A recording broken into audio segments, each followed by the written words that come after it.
अस्सलामुअलैकुम व्यूवर्स, कैसे हैं आप सब। Hope you all are doing well. Welcome to my channel प्रोज वेड। व्यूवर्स, आज की इस वीडियो में हम डिस्कस करने जा रहे हैं साइंटिफिक प्रिजर्वेशन ऑफ हदीस as discussed by doctor Hamidullah in his writing the emergence of Islam. तो सबसे पहले डिस्कस करते हैं कि हदीस होती क्या है। हदीस refers to the saying, actions and silent approvals of prophet Mohammad सल्लल्लाहु अलैहि वसल्लम। तो हदीस जो है वो हज़रत मोहम्मद के एक्शंस, सेइंग, जो भी उन्होंने इंस्ट्रक्शंस दी, जो चीज़ें उन्होंने अप्रूव की, तो उन सब का कम्बिनेशन जो है उनको हदीस कहते हैं। सो इन शॉर्ट जो हदीस है वो हज़रत मोहम्मद सल्लल्लाहु अलैहि वसल्लम के एक्शंस और सेइंग का कम्बिनेशन होती है। हदीस में दो इंपॉर्टेंट कंपोनेंट्स होते हैं, एक होता है मतन और दूसरा होता है इस्नाद। मतन जो है ना वो हदीस के टेक्स्ट को कहते हैं, जो कि एक्चुअल टेक्स्ट हम पढ़ते हैं, जो कंटेंट हम पढ़ते हैं उसको मतन कहते हैं। और इस्नाद जो है वो चेन ऑफ नरेटर्स होती हैं, यानी कि जिन नरेटर्स के थ्रू हदीस हम तक ट्रांसफ़र हुई होती है। साइंटिफिक प्रिजर्वेशन ऑफ हदीस में मतन का और इस्नाद का बहुत रोल है। इस्नाद को चेक किया जाता है, यानी कि नरेटर्स की ऑथेंटिसिटी चेक की जाती है, और मतन चेक किया जाता है कि वाकई की हदीस जो है ये वैलिड है या नहीं। व्हाट इज पर्पस ऑफ हदीस? It complements the Quran and explains it application in daily life. Islamic teaching में मेन रोल कुरान के साथ साथ हदीस भी प्ले करती है, तो हदीस की इस्लाम में बहुत ज़्यादा वैल्यू है। डिस्कस करते हैं प्रिजर्वेशन ऑफ हदीस इज़ अ साइंटिफिक प्रोसेस। हदीस as a scientific process. Dr. Muhammad Hamidullah emphasized that hadith preservation was not random or emotional, it was methodological, critical and scientific। तो हदीस को प्रिजर्व करना, हदीस की कंपाइलेशन जो थी वो रैंडम या इमोशनल नहीं थी, बल्कि ये एक पूरा साइंटिफिक प्रोसेस है, एक सिस्टमैटिक प्रोसेस है। He calls it one of the earliest example of scientific documentation and authentication in human history। तो ह्यूमन हिस्ट्री में या फिर इस्लामिक हिस्ट्री में जितनी भी हमारे पास साइंटिफिक डॉक्यूमेंटेशन की एग्जांपल्स आती हैं, हदीस भी उनमें से एक अर्लीस्ट एग्जांपल में शामिल है। ठीक है, जिस तरह कंपाइलेशन ऑफ कुरान है, इसी तरह हदीस की भी कंपाइलेशन हुई, और हदीस की प्रिजर्वेशन का जो प्रोसेस है वो साइंटिफिक प्रोसेस है। The process involved verifying narrator's, assessing memory and honesty, confirming historical consistency। हदीस एक साइंटिफिक प्रोसेस है, और हदीस की प्रिजर्वेशन और कंपाइलेशन के लिए डिफरेंट प्रोसेसेस यूज़ होते थे। जैसे नरेटर को वेरीफाई किया जाता था कि जो नरेटर्स हैं क्या वो ट्रस्टवर्दी हैं, क्या वो ऑनेस्ट हैं, कि उन्होंने हमारे तक ठीक से हदीस पहुंचाई है या फिर नहीं। हदीस का मतन कितना ऑथेंटिक है, यानी कि हदीस का कंटेंट कितना ऑथेंटिक है, और उसमें कितनी हद तक हिस्टोरिकल कंसिस्टेंसी देखी जाती है। तो ये सारी चीज़ें जो है हदीस की प्रिजर्वेशन में देखी जाती थी, और इन्हीं का इम्पोर्टेंट रोल है इन साइंटिफिक प्रोसेस ऑफ हदीस preservation. Next point is importance of हदीस इन इस्लाम। इस्लाम में हदीस की क्या इंपॉर्टेंस है? सो हदीस जो है वो second source of Islamic law है आफ्टर द कुरान, यानी कि इस्लामिक टीचिंग जो है वो हमें कुरान पाक से मिलती हैं। इसके अलावा हमें इस्लामिक वैल्यूज़, इस्लामिक टीचिंग जो है वो हदीस से मिलती हैं। हदीस is a practical guide, explains prayer, fasting, हज, इनहेरिटेंस, सोशल कंडक्ट। तो हदीस जो है ना वो प्रैक्टिकल गाइड, जैसे कुरान में है कि आपने नमाज़ पढ़नी है, हदीस हमें बताती है कि हमने नमाज किस तरह से पढ़नी है, हमने किस तरह से रोज़ा रखना है, रोज़ा रखने के क्या अहकामात हैं, हज के क्या अरकान है। तो ये सारी चीज़ें हमें हदीस बताती है। हदीस इज़ एसेंशियल फॉर अंडरस्टैंडिंग शरई law, moral and ethical principle, historical context of Quranic verses. तो हदीस की इस्लाम में बहुत ज़्यादा इंपॉर्टेंस है। हदीस को प्रिजर्व करने में हमारे पास बहुत से चैलेंजेस आए। उन चैलेंजेस में से कुछ हैं oral culture, political unrest, fabrication, geographical spread of Muslim. Oral culture किस तरह से? Initially past verbally, increasing risk of error और फैब्रिकेशन। हदीस जो है ना वो पहले वर्बली ट्रांसफ़र की जाती थी, यानी कि ओरली ट्रांसफ़र की जाती। इससे क्या था कि एरर्स का रिस्क था कि इसमें गलती भी हो सकती है, यानी कि लोग अपनी तरफ से भी हदीसें बयान कर सकते हैं। Political unrest and civil war. तो इसी तरह जिस तरह ओरल कल्चर में हमारे पास ये रिस्क था कि हदीसों में गलत बयानी ना की जाए, इसी तरह जब पॉलिटिकल अनरेस्ट और सिविल वार थी, इसमें भी ये था कि लोग जो हैं वो पॉलिटिकली बेनिफिट्स के लिए गलत हदीसों को एट्रीब्यूट ना करें। फैब्रिकेशन, सम पीपल फोर्ज्ड हदीस फॉर पर्सनल आइडियोलॉजिकल रीज़न। तो कुछ लोगों ने हदीसों को चेंज करना स्टार्ट कर दिया फॉर पर्सनल रीज़न। इसके अलावा geographical spread of Muslim made it hard to verify authenticity quickly. तो जिस तरह इस्लाम स्प्रेड हुआ, बहुत से लोग मुसलमान हुए, तो हदीस की ऑथेंटिसिटी में थोड़ा प्रॉब्लम आ रहा था।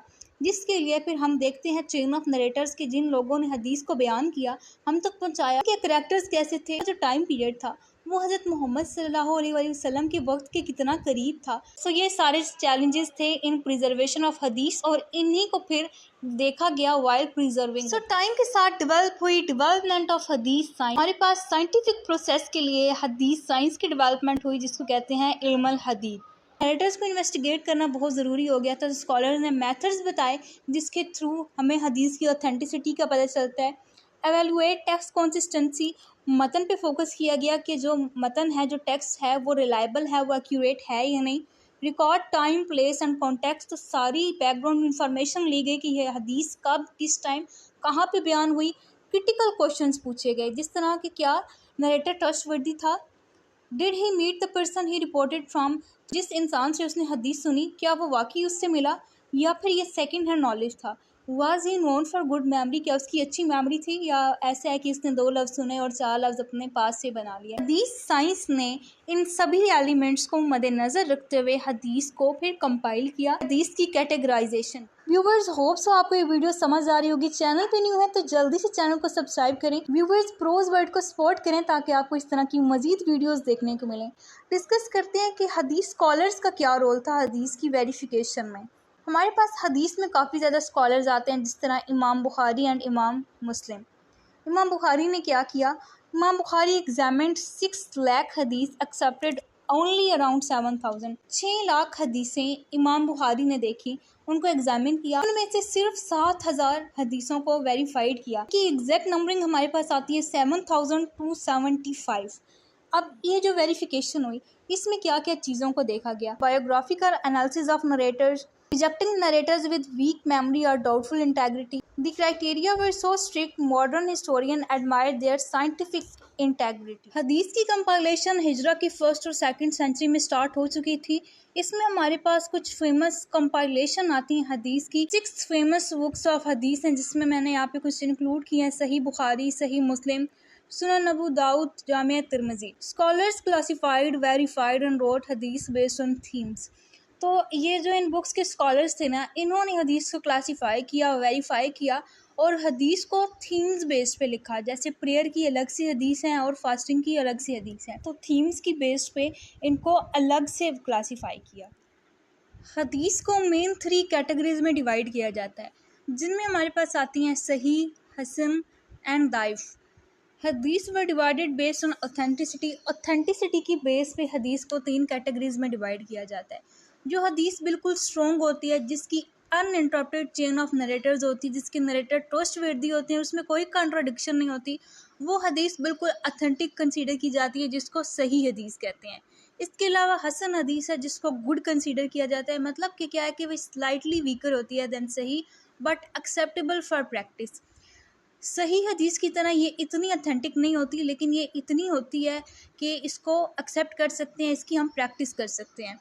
थर्ड पे हमारे पास आती है दाइफ, यानी कि वीक हदीस, जिसकी ब्रोकन चेन ऑफ नरेटर होती है, नरेटर क्वेश्चनेबल होते हैं या फिर कंटेंट जो है उसका कोई इशू आता है, कंटेंट जो है वो इतना ऑथेंटिक नहीं लगता, तो वो दाइफ हदीस होती है। Next point is significance of scientific preservation for Islamic law. Without हदीस इस्लामिक जूरिस्प्रूडेंस मींस फिका would be incomplete. Complete source of guidance हमारे पास पहले कुरान आता है और उसके साथ साथ हदीस आती है। Doctor Hamidullah shows how it preserve prophetic guidance beyond the Quran. So ये हदीस हमारे पास बेसिकली प्रॉफिटिक गाइडेंस ही है। हज़रत मोहम्मद के एक्शंस हैं, उन्होंने जितनी भी हमें इंस्ट्रक्शंस दी हैं, जितने भी एडवाइजेस दी, तो इन सब चीज़ों का कलेक्शन जो है वो हदीस होती है और हदीस हमें गाइड करती है as well as Quran. It help maintain unity and accuracy in religious practice. हदीस की इस्लाम में, इस्लामिक जूरिस्प्रूडेंस में बहुत ज़्यादा इंपॉर्टेंस है, यूनिटी और एक्यूरेसी को मेंटेन करती है। इसके अलावा it set a precedent for academic integrity and source criticism in Islamic scholarship. So viewers, now it's time to conclude the discussion. जल्दी से डिस्कशन को कंक्लूड करते हैं। Dr. Hamidullah's work, The Emergence of Islam, highlight how Hadith is not just a religious text but a product of highly developed scientific method, ensuring that Islamic teachings remain pure, preserved, and applicable even today. Doctor Hameedullah अपनी book emergence of इस्लाम में हमें बताते हैं कि हदीस की preservation और हदीस की कंपाइलेशन जो है वो साइंटिफिक प्रोसेस थी। तो वो ये हाईलाइट करते हैं कि हदीस जो है वो सिर्फ एक रिलीजियस टेक्स्ट नहीं है, बल्कि ये प्रोडक्ट है साइंटिफिक मेथड का, यानी कि साइंटिफिक मेथड के थ्रू ये प्रिजर्व हुआ ताकि जो है इस्लामिक वैल्यूज़ प्योर रहें, इस्लामिक टीचिंग प्योर रहें, इनमें कोई भी चेंजिंग ना आए, ये प्रिजर्व रहें और इवन जो है ये आज भी एप्लीकेबल हैं। कुरान और हदीस दोनों ही हमारी गाइडेंस का सोर्स हैं। तो व्यूअर्स, ये थी हमारी आज की वीडियो। इसमें हमने डिस्कस किया प्रिजर्वेशन ऑफ हदीस इज अ साइंटिफिक प्रोसेस और प्रिजर्वेशन और कंपाइलेशन ऑफ हदीस। व्यूअर्स, चैनल पे न्यू है तो जल्दी से चैनल को सब्सक्राइब कर दें। चैनल को सपोर्ट करेंगे तो आप इस तरह की मजीद वीडियोज़ देख पाएंगे। वीडियो अच्छी लगी है तो वीडियो को लाइक ज़रूर करें। मुझे कमेंट सेक्शन में बताएं कि आपकी वीडियो कैसी लगी। Thanks for watching. मिलते हैं आपसे नेक्स्ट वीडियो में।